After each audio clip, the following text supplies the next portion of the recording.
No Fun, the Jen Kirkman podcast, season 10.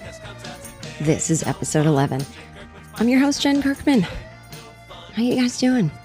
Why am I asking? You can't answer. I mean, you can answer. I can't hear you. But I'm sure everyone go, good. And then we all lie to each other because nobody's going to really say how they're doing. You can always actually tell me how you're doing if there's time. You know, if you're a neighbor of mine and we're in the elevator going up to our respective floors and I say, how you doing? You can say, not great. I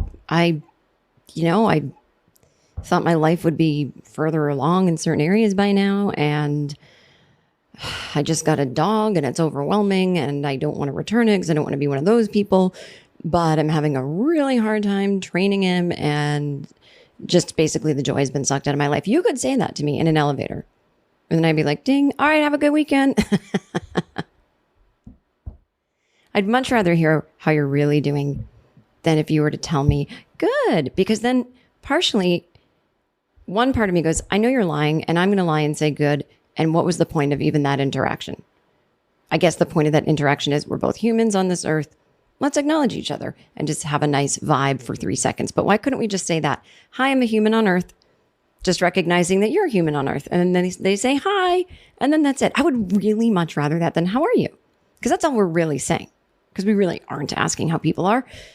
You know, we've got our own problems and we've got boundaries. But if I ask you how you are and you really say good, I'm going to judge you. I don't think you should be feeling horrible or in anxiety or a state of ennui all the time. But if you're really just no thoughts in your head and you're saying everything's good, well, that's just not true. Everything's not good. But at the same time, everything on earth is terrible and amazing at the same time. There is death and disease and famine and shootings and war.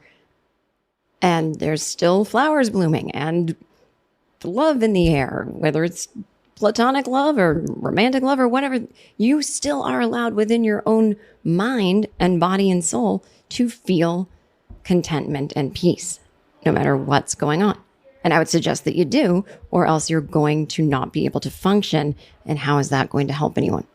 However, if you mean good in the actual, no, I don't mean despite everything because I have a great spiritual base.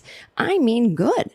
Why? What is something going on? Well, yeah, I mean, it's just, war's still going on in Ukraine. I feel like people have kind of forgotten about it.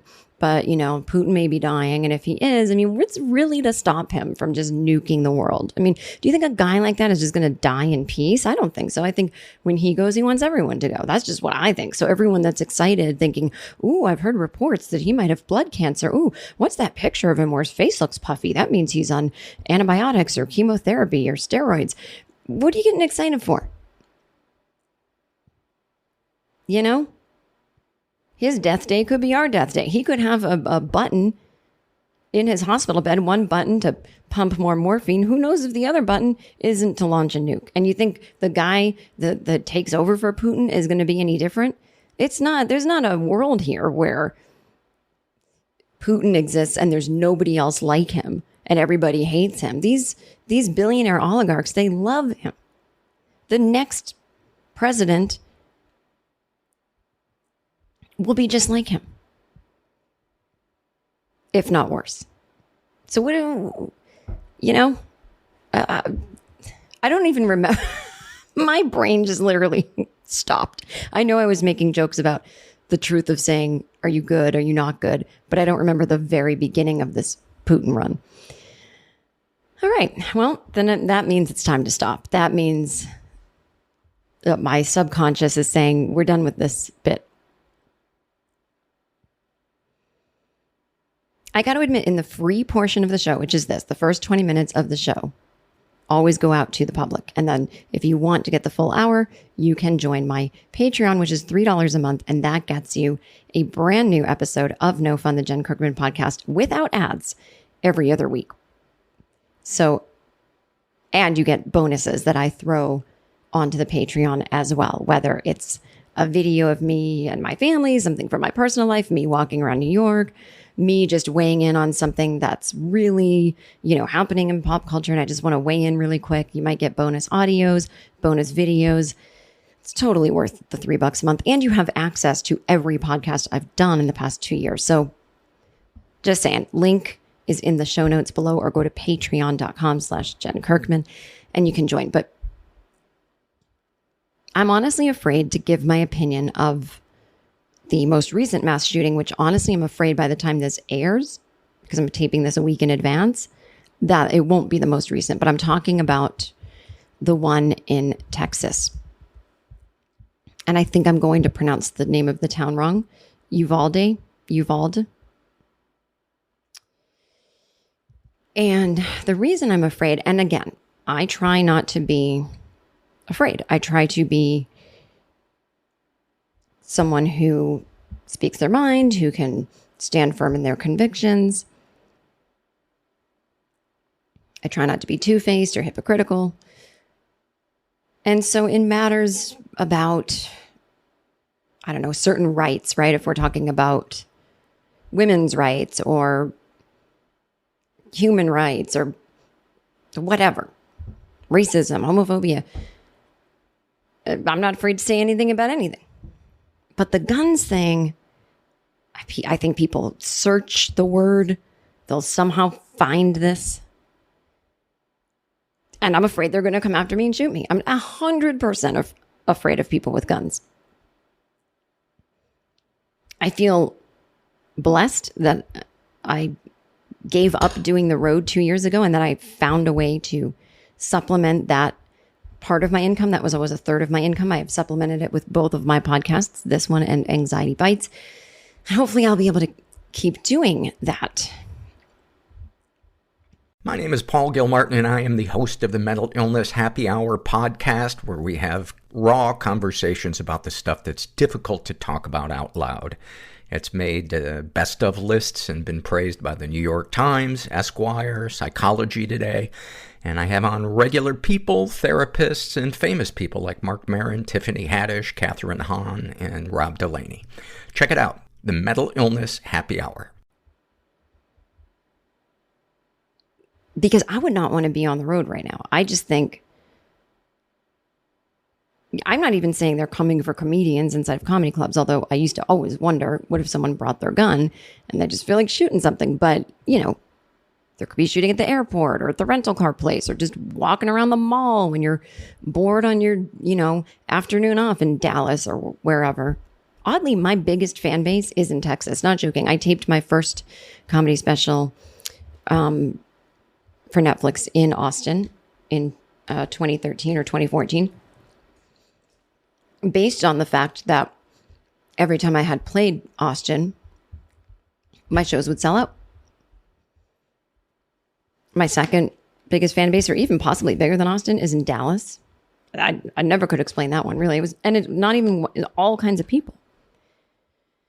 I have a very age-wise and type of person-wise, very diverse fan base. Ethnicity-wise, it's pretty white, but I've got people from their 20s up to their 60s that are fans of mine. Lots of men, cis, straight men, weirdly. And they all say to me, I know I'm not your demo. I'm like, you actually are. I'm not trying to have you be my demo. Just weirdly, I don't know. But women,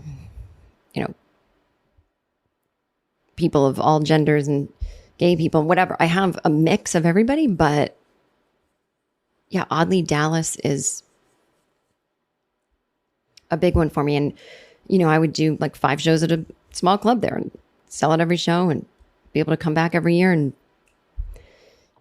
people just, coming out to see me. Houston, not as big a fan base as Dallas, but same thing every year. People coming out for me, this little theater I'd play there. And I love the crowds in Texas. I always found the crowds in Texas to be kind, enthusiastic, go with the flow. I know that I had people of different political opinions in my audience because sometimes they would tell me, but they would tell me kindly. It would just sort of come up because I would, be at my merchandise table. And I don't do political things in my act, but people, follow me on Twitter and they know my likes and dislikes. And they would say, well, we don't have the same politics, but I just love you. Always had a great time in Texas. And always found Texas to be, honestly, more of in terms of the people, in terms of how many people I met and saw and just the vibe I got, it mostly seems like a blue state in terms of, I think there's more people voting not Republican in Texas as a whole. But I think it's a very gerrymandered state.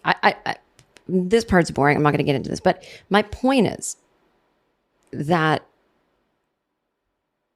I do get afraid of attracting gun-loving weirdos.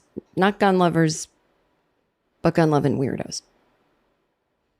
By speaking on this part that way more people are going to hear. But I really don't want to start this episode without talking about how I feel about just everything that I hate when people say everything that's going on. But I just said it. And again, this is probably going to be old news by next week because I know there's a lot of unanswered questions. I'm looking at every headline right now. Fox News, AP, NPR, New York Times, Daily Beast. Everybody is talking about how the police are telling conflicting stories, conflicting their own stories. The police that were outside of the school that didn't go in, that weren't letting parents go in, that were tasing parents who were trying to run in. And that basically what it looks like is they didn't go in. They didn't charge after this guy. They didn't manage to get him when he was outside either. And that some of them went in and got their own kids. That part's not that clear to me. But, the good guy with the gun theory it's just constantly disproved.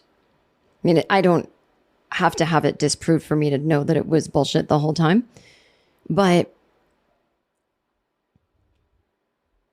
and listen, I would be terrified if someone was running up and I was responsible. Someone was running up with an assault rifle and I was supposed to stop them with my not assault rifle. I'd be terrified. But I'm assuming that police are trained to know how to shoot to kill. And that when you have a bunch of police officers and just one shooter, that there's a way to apprehend him. I mean, I don't know, shoot him in the back, use a fucking lasso and grab him. I don't know, tackle him. And yet you're risking your life. But I literally thought that policemen and women knew that when they became officers. And I have to say, if you aren't willing to, then you probably shouldn't be one. See, that's why I'm not a police officer. It's not like I wanted to be. And then someone said, well, you're risking your life. And I went, oh no, I really want to be one, but I don't want to. It just didn't interest me, but 100%, if it did interest me to be a police officer, the thing that would keep me from doing it is I don't want to risk my life that way. It sounds really scary. Again, that's why you want me over here writing comedy. You don't want me out there protecting you because you know what? I'd probably run away. I'd like to think I wouldn't, but I don't know. So you got to have a special kind of person to be a police officer. So although I empathize with them being afraid, I don't empathize, although I understand that they were afraid, they get no sympathy or empathy from me because they did nothing. And I have to wonder, is it because the kids weren't exclusively white? I don't know. I think it's just the fear, but I think it goes to show us that, first of all, anyone who would say, well, then the police need assault rifles and then the teachers need them. No.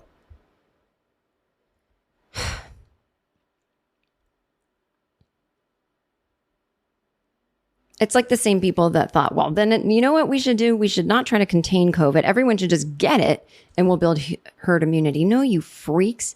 Because once you do that, once you don't contain a virus that's of a pandemic strength level, a contagion, it mutates. So mutating guns is not the answer either. Oh, well, to save people, everyone needs to have an assault rifle. Stop that. And I don't want kids to walk into a school looking at soldiers with assault rifles. I know in New York City, every once in a while, right after 9/11, even the Amtrak station, which normally was, still pretty busy place, right? It's not Grand Central Station. It's the Amtrak station right near Madison Square Garden. But, it's busy. This is How to Survive with Danielle and Christine. It's a new podcast coming up very soon, and we're going to be talking about all sorts of things that have to do with survival. Wildfires, tsunamis, earthquakes, plane crashes, just a bird flies into your face. Oh, that's a really deadly thing. That's a scary one. And the stuff that makes you wish you were dead. Yeah, stuff like, I crap my pants in public. How do I survive that? And we'll have guests Funny on. people. Yeah, lots of funny people. Some names you'll recognize. Oh my God, we know so many funny people. Until then, bye. But it has a quaintness to it because it's a train station at the end of the day. And it was shocking to see Marines standing there with assault rifles just strapped around them. I mean, that's how you wear them. They're not cute. You don't conceal them the way a cop does with his little, what looks like a pistol compared to these guys. It was unnerving. And I know they were there to keep us safe from terrorists, I guess. But I didn't like how it made me feel. So I can only, and I'm a grown adult. So I can only imagine how a child would feel. That just colors their soul, that they're going to school, which is supposed to be this great place to express yourself. I mean, although it's school and you have to sit there and bells ring and you sit down and stand up and you got to get a hall pass to go pee. Lots of rules. It's not the ultimate freedom, but to be in a country where we can be educated publicly for free and to make friends and have recess, it's a joyful thing at the end of the day, just taking aside, all the annoying things about school. I don't want them to have to see armed people outside the school to protect them. We know the only solution is no guns. That's like literally, it's just that simple. How do we get people to stop shooting people? They can't have a gun. And now there's more guns than people in America. And I'm actually starting to feel not anxious in a literal, I'm nervous and my palms are sweating, but I feel dread and tension about going outside sometimes. And I would feel that, and I'm in New York City, I would feel that if I lived in a suburb too, maybe even more so.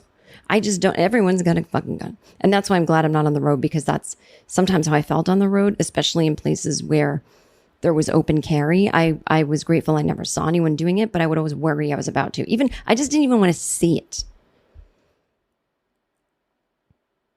And it's not fair, because the Constitution, if you're going to be so married to it, it guarantees the pursuit of happiness. I feel my pursuit of happiness has been significantly diminished by just knowing there are so many people out there just with assault rifles who love them so much. And I have to think that if the most staunchly don't take away my guns, I love assault rifles, I swear if one of those people had their kid killed, they still would not change their mind on guns. And that's really a sickness. Our country is very, very sick. And if you haven't traveled a lot, maybe you don't see this, but the places that don't have this kind of problem, the places that have banned guns like this and that don't have a big population of guns, I've spent a lot of time in. And I'm not kidding. I didn't realize that I had such anxiety about guns until I spent a significant amount of time in Australia. I used to live there 3 months a year for a few years for this comedy festival. And one day I realized I don't feel tense because I'm not thinking about guns. And I didn't realize I ever was in the back of my mind thinking about it. It's not fair to those of us who don't want one. And I am so tired of being told by these guys who think they're these big, strong men. I'm a woman. I'm a target just by being a woman. And I've got a little thing that's whistle that makes noise. And I've got a little bit of a mace and a small taser, which again, I don't even want to use those things, but they're small enough to fit anywhere I want. And, you know, are they going to work against an assault rifle? No. But I'm not carrying it for that reason. I'm carrying it for like rapists or someone that is following me. I can just hold up this thing and it might scare them off. My point is, once it gets to someone coming after me with an assault rifle, I pretty much assume that that's my time. You know, I don't picture myself to be a cowboy that's suddenly going to grab my gun and we're going to have a good old fashioned shootout. That's just not the stupid reality that I live in. But my point is, I don't want to carry a gun. And I don't actually believe that that makes me safe. I don't want one in my home. I just don't want, they don't interest me. And again, I don't believe they're the answer to gun violence. How absurd is that? So we know what to do, but we won't, because the politicians are owned by the NRA, and the NRA just is never going to stop. It used to not be what it was. It is now just pushing guns on people. They pay off politicians. This is never going to change. And for me, it's like, I'm honestly so tired of hearing common sense gun legislation. I just want to start screaming, you know what, you can't have that either. How about that? How about we just melt them all? Because you know what? Responsible gun owners, I think you think you're responsible because you don't go on mass shooting sprees, but you're not a responsible gun owner because you didn't spend, if you love guns so much, you should have spent every minute of your fucking life in the past 10 years since the assault weapons ban was lifted, or whenever it was lifted. You should have spent your whole goddamn life working with other responsible gun owners to make sure that there's sufficient background checks, waiting times, age limits, ban on bump stocks. You should have made sure that the only way to own a gun was responsible. But you didn't. You didn't care. You only thought about, you didn't really want safety measures taken, even though you believed in them, but you're afraid of that slippery slope. It's always the slippery slope argument with you people.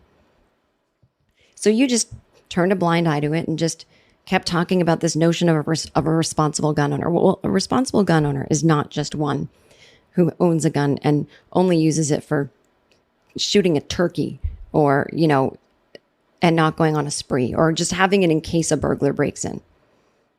Yes, you are being very responsible with your gun, and I thank you, but you're not a responsible member of the community of gun owners because y'all just didn't do anything. And I feel like, you know what? It's like when, I was going to give a bad example, so I won't, but you lost your privileges. I'm sorry. You could have done something, but you didn't. Hope you learned something. We are actually going to take all the guns. So you don't want me as president. That's what I would say. And I'd immediately be shot. But it's not so, it used to be charming to hear someone say they don't want guns. It used to be like, oh, that person's kind of a peacenik. A well-regulated militia, do you know that it's not even in the Constitution that individuals should own a gun? A well-regulated militia is an armory of weapons for the people. Nobody gets to take them home, but they're there in case they need to rise up against the government. Not because they think Joe Biden stole the election either, by the way. Oh, God. We're going to continue this conversation and other topics, fun topics. I may talk about the Ricky Gervais special, Chrishell from Selling Sunset and her new love, and how scientists have told us the reason why they think aliens have not visited the planet. And we'll see whatever else I want to talk about. Only available to Patreon subscribers. Come on, join me over there.